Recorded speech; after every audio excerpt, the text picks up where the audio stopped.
Hello and welcome to this live broadcast by the Ellen MacArthur Foundation. My name is Colin and I'll be the host of this conversation this afternoon. The Ellen MacArthur Foundation is interested in the idea of a circular economy, an economic system that's restorative and regenerative by design. And as a result, we're interested in the food system. Now, you won't find many advocates of the food system as it exists today, and for good reason, as we'll find out. Joining me in this conversation are two guests who'll tell us what they think is wrong with the food system, how they think it needs to change, and what they think it will transform to at some point in the future. My two guests are Daniel Jones, who's a senior campaign manager for Feedback, a campaign group who argues that we can regenerate nature by transforming our food system, and Laura Wellesley, a research fellow for the Energy, Environment and Resources Programme at Chatham House, who has an area of expertise in alternate proteins. Thanks very much for joining us. Laura, first question to you. What is wrong with our food system right now? Well, I think in trying to encapsulate some of the challenges that we see with the food system, it's really about recognizing that the progress we've made over the past half century or so in improving agricultural output and productivity has come at significant cost. So whilst we've boosted the efficiency of food production, we've lessened the efficiency of the system as a whole. So we've seen yields rise, we've seen food prices fall, but we've also seen food waste grow. We've seen a global malnutrition burden that's growing and that's increasingly complex. And we've seen a lot of environmental degradation associated with food production. And in part, that's because we have a globalized system in which production is very specialized, and in part because we have concentrated supply amongst a handful of breadbasket regions, a handful of crops, often a handful of major players in the system. And so we've seen a kind of homogenization of production and diets that's contributed to a host of public health and environmental challenges. Daniel, I wonder if you can give us a bit more detail on some of those challenges that the food system has produced for us? Yeah, sure. Thanks, Colin. Thanks, Laura. I mean, that's an excellent summary. In a nutshell, that is what is wrong with our food system. To add a few figures to help flesh it out a little bit, and particularly as we're going to probably touch on climate a bit today as well, the food system is responsible, depending on how you calculate it, for roughly about a quarter of greenhouse gas emissions. That's data from the IPCC. And that is really kind of one of the central convening challenges around which we look at the food system now is through a climate lens, but it's also important to emphasize that from an environmental perspective, this crosses over into other challenges such as biodiversity loss, the health challenges, particularly around protein that Laura touched on briefly, and another kind of key global challenge that we need to think of, particularly if we're talking about protein and animal proteins, is antimicrobial resistance as well, which is another kind of major challenge for the food system at the moment. Our food system currently feeds 6 to 7 billion people. It must be doing something right. Yes, but it undernourishes some and provides too much for others. The benefits of our food system, both financially and in terms of the food that it produces, are inequitable. As Laura says, we've got a homogenization of modes of production. Of the crops we eat, we get more and more of our calories from a smaller and smaller number of crops and animals. So it's de-diversifying, if that's a word. That's a really major challenge. And so, yes, there have been huge gains over the past, well, since the 1960s onwards, really, within the food system. But that has, as Laura outlined, come at a huge environmental, social, and health cost. I guess the big takeaway I get from your brief analysis from both of you there is we're undermining our ability to continue producing because of the way we produce right now. Is that a fair summary? I think that's part of it. I think the other part is that we're not feeding people well. So there is an abundance of food, but there's also a real trend towards overconsumption of foods that are high in fat and salt and sugar, but that don't give us a balanced diet. And so now more than half of the global population is of an unhealthy weight, be that overweight or underweight. We've got more people globally overweight than underweight now, which on the one hand is a huge achievement in driving down undernutrition, but also is hiding the fact that we have a huge burden of hidden hunger. So you have overnutrition, undernutrition, and a lack of micronutrients, so micronutrient deficiencies co-occurring within populations, within households, even within individuals. And that is indicative of a system that is not delivering what we need it to deliver. And, where we have good food and we have good production, are we managing to distribute that fairly to those who need it? We're not, is the answer. Right. I guess we'll come back to that point about equitability within the system or the lack of it. But it's interesting what you're saying chimes with a report we launched recently where we said for every dollar you spend on food, $2 is spent on the sort of systemic costs of the production system that we have. Laura, from reading some of your work, you seem to believe a good chunk of the problem is how we rear and produce livestock. What's the issue there? Yeah. Well, I think a huge chunk of the problem is the scale at which we produce livestock and the scale at which we eat it. Global meat consumption is rising, and it's rising because incomes are rising around the world, and with rising incomes comes increased demand for animal products. They're nutritious part of our diet, and there's an important aspirational quality to meat eating as well. But to meet the level of demand for meat, we've scaled up production to the extent that we're industrially farming animals, and that not only has huge implications for animal welfare and animal rights, but is really associated with an enormous climate burden. So about 14.5% of global emissions are attributable to the livestock sector. There's a huge land burden to that as well. There's an enormous set of costs, in the same way as the food system as a whole, but kind of really heightened when you look at the livestock sector in terms of pollution of water sources and soils, air pollution, negative health impacts from overconsumption of red and processed meat. So I wouldn't categorize the problem as the fact that we produce meat or how much meat we produce, but rather the fact that we are really overproducing and overconsuming, and that's leading to a kind of drive downwards in terms of the standards of production. Is this an argument that chimes with you, Daniel? Yeah, absolutely. It's the industrial scale that is at the core of the problem. We have essentially a large proportion of our food system that is structured around maintaining ultra-high numbers of livestock populations that are concentrated in a few regions globally and concentrated in the hands of a few major players as well.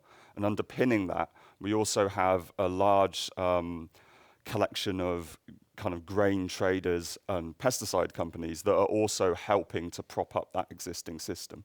And so to kind of just give a brief characterization of that. So regions that are home to roughly 15% of the world's population are responsible for almost half of the greenhouse gas emissions that come from livestock production. So these are this is Northern America, so USA and Canada.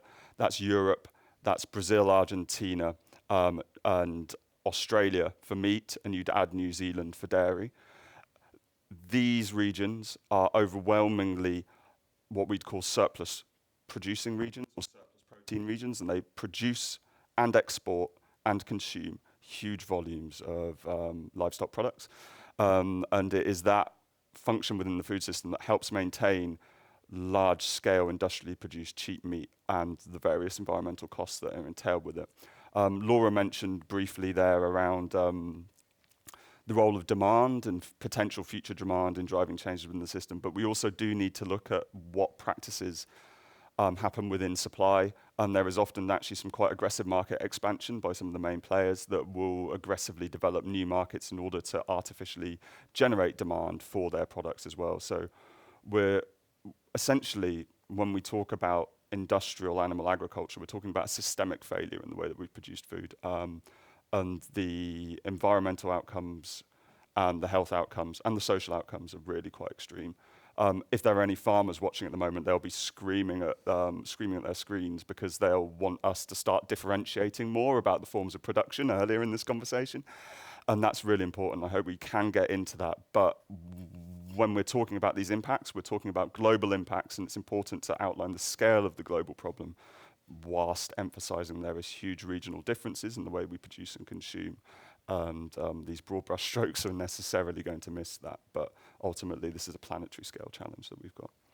Well, if and there can I just jump in there to say that I actually think as well that the conversation has really become much more sophisticated and nuanced and diverse over the past couple of years. You know, when we at Chatham House first started working on this in 2014, 2015, it wasn't such a live discussion about particularly the role that policy can and should play in shifting towards more sustainable patterns of meat eating.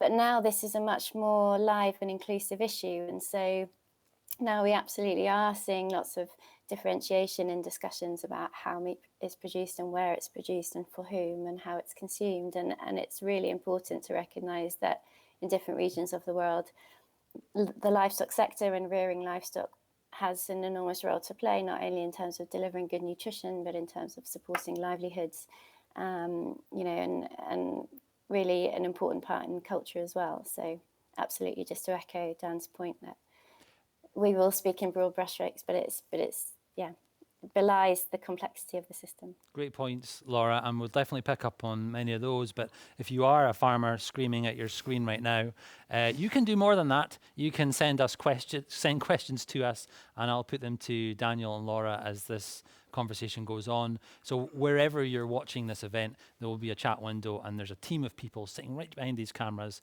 who are firing your questions to me. So keep them coming in, and I'll make sure that I'll ask our experts about them. Interesting point about this idea of a sort of change of attitude, because you and I were talking off camera earlier. You also believe that there's a change in attitude towards meat production and people's acceptance of it. Where do you get the confidence that the conversation is changing? Well, yeah, how do you measure that? I guess column inches in tabloid newspapers probably isn't the best measure.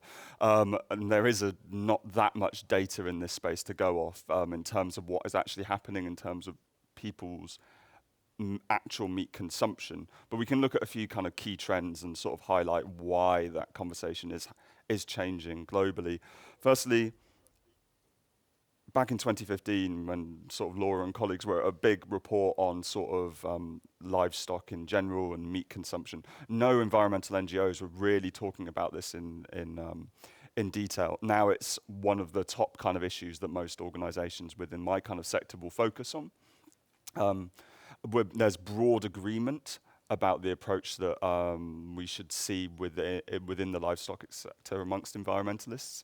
That is reduction in consumption and improvement in production practices from the remainder, an approach called less and better. And so the policy conversation has changed, so kind of indicator one. The public conversation has also changed as well in tune. Whilst most of the data we have is kind of suggests that people are actually changing their diets to be more flexitarian. In those cases where it is happening is actually mainly driven by health concerns more than environmental concerns. But these two things play off against each other. We're seeing a huge rise in vegetarian and veganism amongst young people. There was a recent YouGov poll that documented the kind of quite staggering rise in flexitarianism, in veganism and vegetarianism. I'm sorry, what is flexitarianism? It It's new to basically means part-time meat reduction. So it would be not eating meat a few days a week, for example, and eating as a conscious choice. As a conscious choice.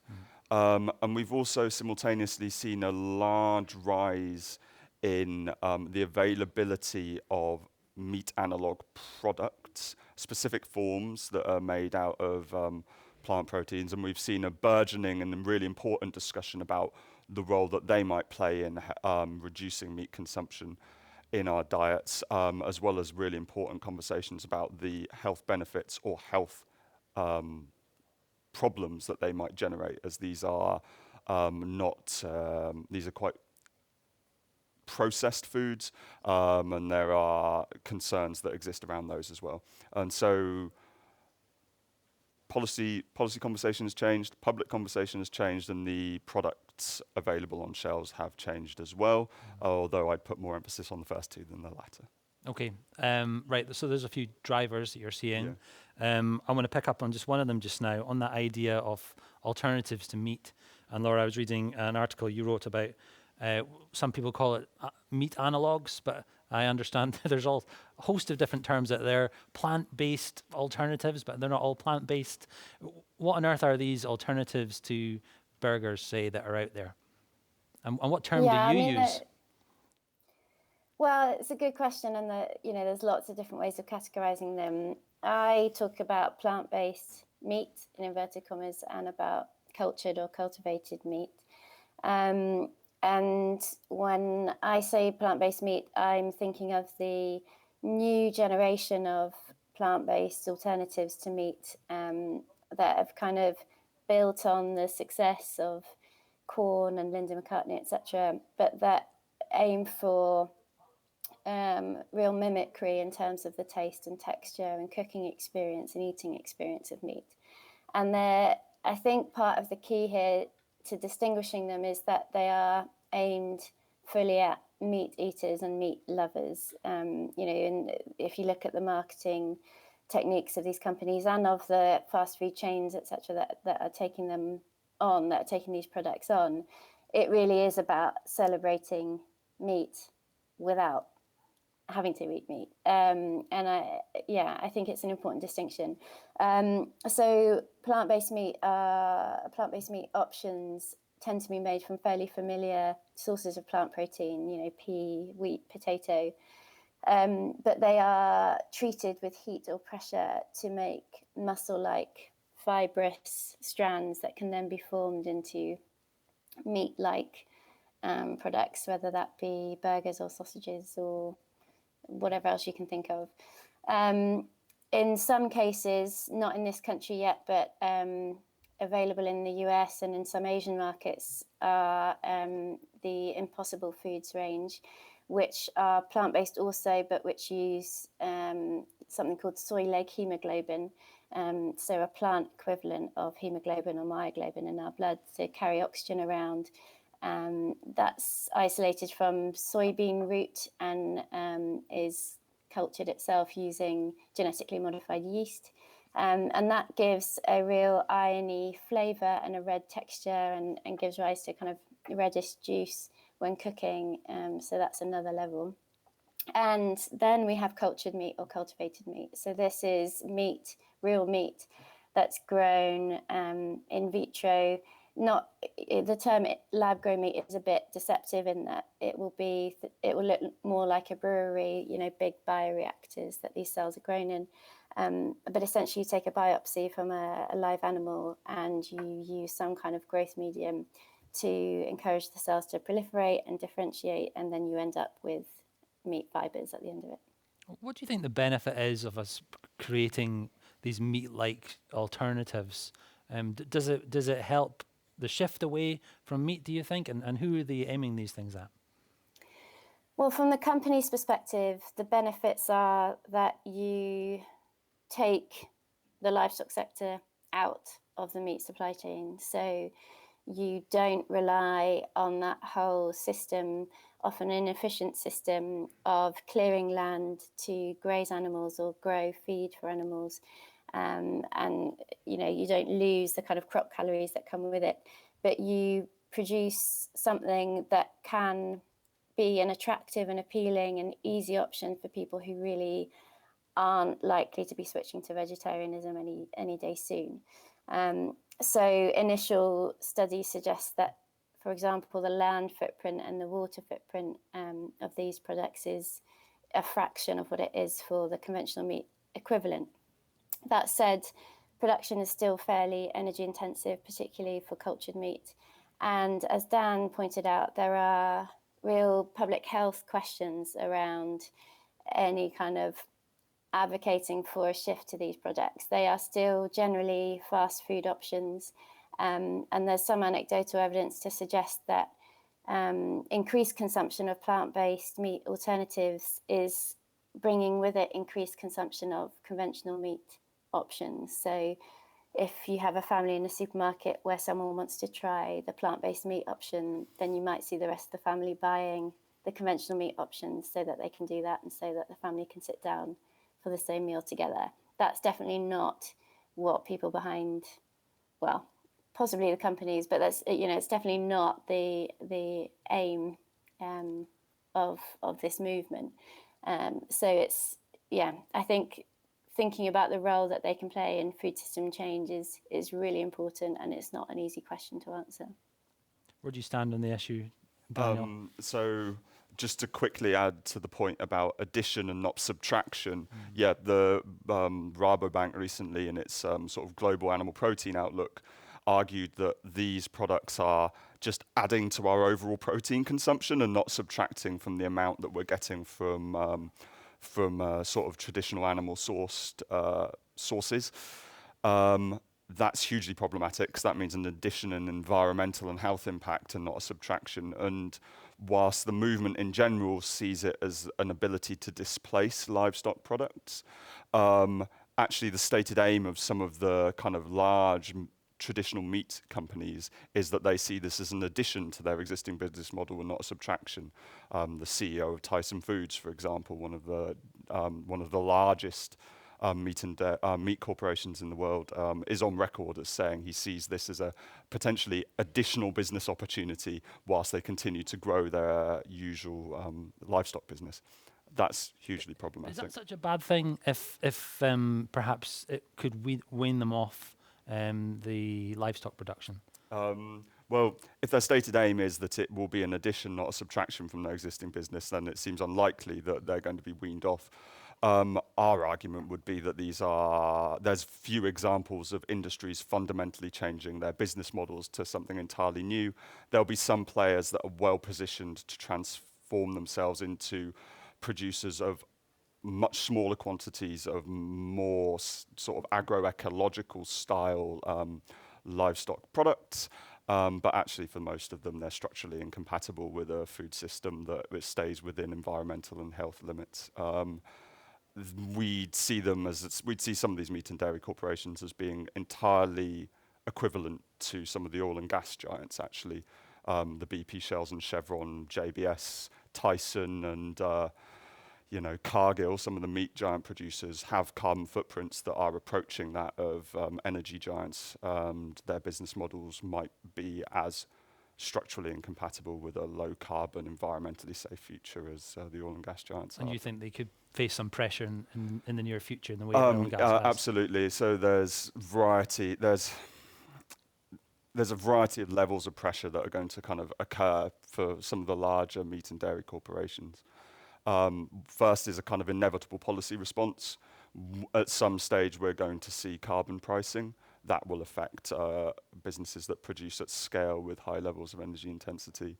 But more generally, I think there's going to be a concerted effort to look at the forms of production that we value and the forms of production that we don't value, and really focus the attention on some of these industrial producers in a civil society kind of way. And I'd expect us to kind of see that pressure increase over time in the same way we have seen pressure increase on BP and Shell. Okay. Online audience questions. I'm going to fire these at you. We obviously haven't talked about these beforehand. The loose cannon that is our online audience are asking us, do you think people would be ready to switch from eating insect-based proteins instead of meat? That's from Marine on LinkedIn. So insect-based proteins, heard that a lot, of course. Insects are going to be on our dinner plates in the future. Where do you stand on that one, Laura?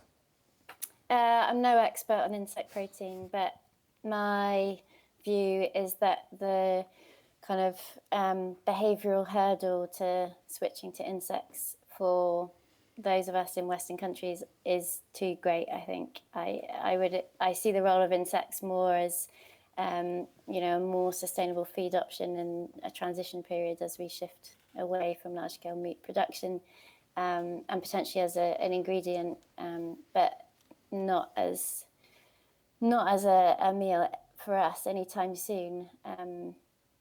Yeah. Okay, here's another one. Daniel, how about this? From Brian on LinkedIn. It looks like yellow pea is taking over from soy in many plant-based meat-like products. Do you see that as having an impact on sustainability practices in farming? You know anything about this? I can only speak to this at a very high level. I see there's interest in different kind of protein sources here coming out in some of the questions. And actually quite specialized knowledge is needed to appraise the benefits of each individual one.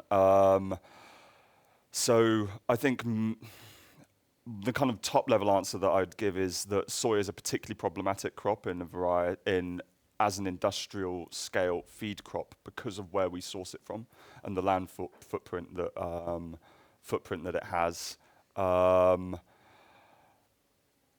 That would be the kind of top line takeaway. I couldn't speak to the relative benefits of yellow pea. Okay, here's a question that's been on my mind. Shivani has worded it much better than I was trying in my head. Can we promote consumption of simpler foods than processed forms? Convenience must not be confused with misleading processed products. Where do you stand on that? Shall I start, and Laura, please jump in? Absolutely. We should be looking at foodstuffs that involve promoting healthier, more sustainable diets. One of the things that Henry Dimbleby, who's currently leading a review of a kind of national food strategy for the UK, said recently was if he could wave a magic wand for something to do with the food system, he'd encourage people to eat more plants. And that would be the one thing that would have more sort of health benefits and environmental benefits. What we don't want to be doing is launching wholeheartedly into kind of complicated meat analog style products at the expense of actually generating meaningful shifts in the way that people's diets are constructed. So one of the reasons that kind of the proponents and advocates for these new wave of meat analogues, one of the reasons they're interested in these products is that essentially it keeps everything must change so that everything can stay the same, is it's a line from The Leopard. And they fit very neatly into the existing food system, actually. They are directly swapping out a livestock product for something that mimics meat in not only its taste and texture, but actually the way that it fits within an existing industrial, corporate-driven food system. And so to speak really specifically to the question, we're asking much better questions if we're asking about what we are eating and the sources of it, and thinking about individual foods rather than actually products when we talk about transition. So I'd really agree with the question's kind of premise, basically. You're nodding in agreement, Yeah. Laura. Yeah, I'm not going to say anything to the contrary. I do agree. I think meat analogues or meat alternatives are interesting partly because they open up the conversation about the role of meat in our diet, and they bring that conversation to, mainstream media and social media in a way that it hasn't been before. But absolutely, they are to be recognised as a part of our diet that is, a treat, I guess. That they're not the healthy and sustainable silver bullet, and absolutely they need to come as part of a transition towards a minimally processed plant-based diet. Okay, let's back up a little bit. We talked earlier on in our conversation about having that the scale of meat production is a big problem.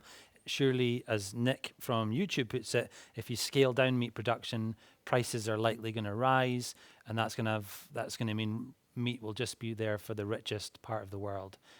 That's not a situation we want to be in, surely. How do we cope with this?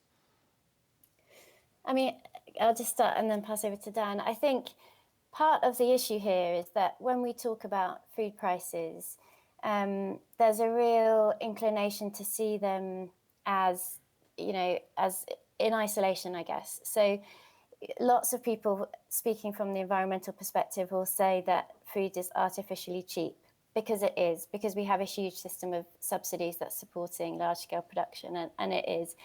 And so we talk about costing in the externalities, so recognizing the environmental and health costs in the price of food. But the flip side to that is that we need to ensure fair incomes. Food insecurity comes when people can't afford or don't have access to food that supports a nutritious diet. So food prices are one part of it, but the other part is how much are people earning, and how economically secure are individuals and families and households and communities. So any increases in food price would need to come as part of a suite of policies that make sure that those increases don't impact on food and nutrition security. Daniel, I know you're very keen on the idea of a more just and equitable system for food, and I guess everything Laura says resonates with you. Yeah, cheap meat is not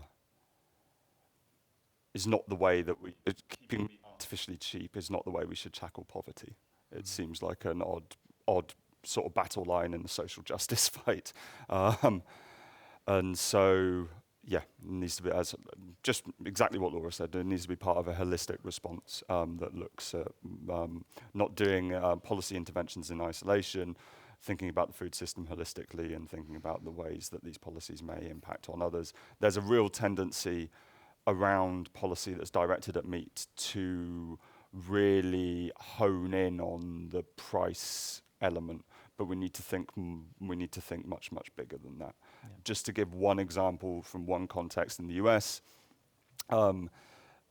livestock production in the US costs more to the economy in health terms than it adds in economic value it generates from production. That is on a very narrow measure of particulate emissions, but I think it's a really powerful anecdote about how we need to think about this holistically. But people aren't screaming about it from the rooftops. Why not? You're quite right. I guess partly it's down to people whose job it is, like ours, to be able to better communicate these issues in order to be able to help people engage with it. It's also really important to acknowledge that we're talking about a food system that has is structured so that a small number of actors tend to benefit from it. And so there is, on that one side, you have interests that are invested in business as usual. But on the flip side is also, for everybody's everyday experience of food, is vastly different and very personal and tied into the spaces, places, cultures and traditions, families that help them shape that kind of way that they see the food system. And nobody sits down at breakfast and thinks about all of the hands that food has passed through by the time it arrives on your plate. That's not people's everyday experience of food. And so we need to find better ways of helping tie that everyday experience and tying food traditions, cultures, and attitudes to that broader picture in ways that are also inclusive. And I think that's where we need to be particularly careful about solutions that we advocate for. But the first step is that we have this debate and we have this discussion. The tenor of it around meat has been not great the past 2 years, but I think they're beginning now to be better conversations, at least I hope so, about the role of meat within our diets. And Laura, you think that there's going to be some policy shifts that are going to help shepherd in a better food system? What hope do you have, and what have you seen change in terms of policymakers' attitudes towards a better food system? I mean, I think one of the things Dan said earlier in terms of the drivers behind any shift in consumer behaviour and public attitudes is a concern for the health risks of overconsumption of red and processed meat in particular. And that's the case for policymakers as well. The public health costs of obesity and diet-related disease are not going unnoticed and are going to increase. And so there is a real incentive there for governments to take action. So, the UK's National Food Strategy that Henry Dimbleby's leading, that Dan referred to, that I think is an attempt in the UK context to bring together concerns about worsening diets, worsening public health, but also, ongoing and very live conversations about the future of farming in the UK and what the future of agricultural livelihoods will look like, and what our future trade in food looks like, who we trade with, and what that means for the standards of our food, production, labour standards, all the rest of it. So I think I guess that's to say that there are lots of different inroads for this conversation in a government perspective. There are lots of pressures on governments from different angles to address this issue. So I just don't think that it's going to remain, a low priority for much longer. Certainly, I think that, things like the horse meat scandal that threw a light on bad behaviour in meat supply chains, even, current fear around the coronavirus, these point to systemic failures, including in livestock supply chains and in our food system. And so I think the public health concern there, including around antimicrobial resistance, is really going to come to the fore. I expect that to be one of the major drivers. And we'd hope that climate mitigation and ambitious policies to get to net zero are also a driver of policy that looks really carefully at the climate impact, not just of what we produce in our country, but what we consume as well. And alongside some of those policy levers, you talked earlier about that we should be improving production processes. And I think at that point you were referring to meat production processes. What does the ideal future of meat production look like to you? Oh, I'm not gonna pretend to be able to answer that. There are lots of different visions and lots of different viewpoints on what good livestock production looks like. And I think the key, although it sounds evasive, is that it really depends on context. It depends where you are, what land you have, what else that land could be used for, whether there are alternative uses. So people talk often about the importance of livestock rearing on uplands where you really couldn't use that land for anything else. And it's those kind of very locally informed discussions that will get you to the answer of what's right, what meat should we produce, how much, and in what way. But it's a question on which everyone has an opinion, and lots of people, not me included, have really deep expertise. Daniel, you optimistic that the date of 2050 is in the title of this show, but by around about then that we'll have a food production system that's healthy and is producing healthy food for us all? It depends on which day you ask me, but yes, broadly, I'm hopeful that we're starting belatedly to have the kinds of conversations that we need to have around it. We've talked about one macronutrient today, protein.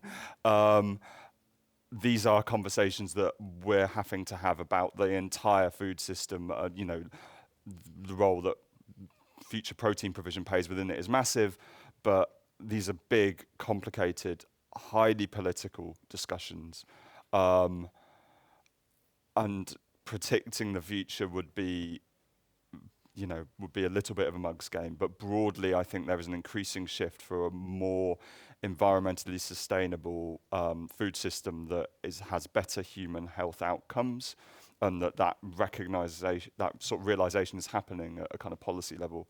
The one kind of thing that I would say, and that I would pin my hope on, is that governments need to govern, policymakers need to actually act in a coordinated and effective and fairly radical way around this issue. At the moment, particularly with this kind of rapid rise of meat analogues, there is a danger that we let the market continue to drive some of these things more so than it should. But yeah, broadly, I'm hopeful.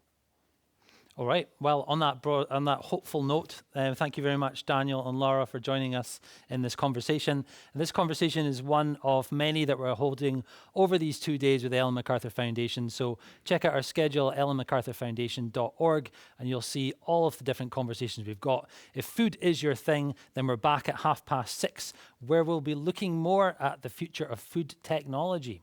So join us then. Until then, goodbye. Wow.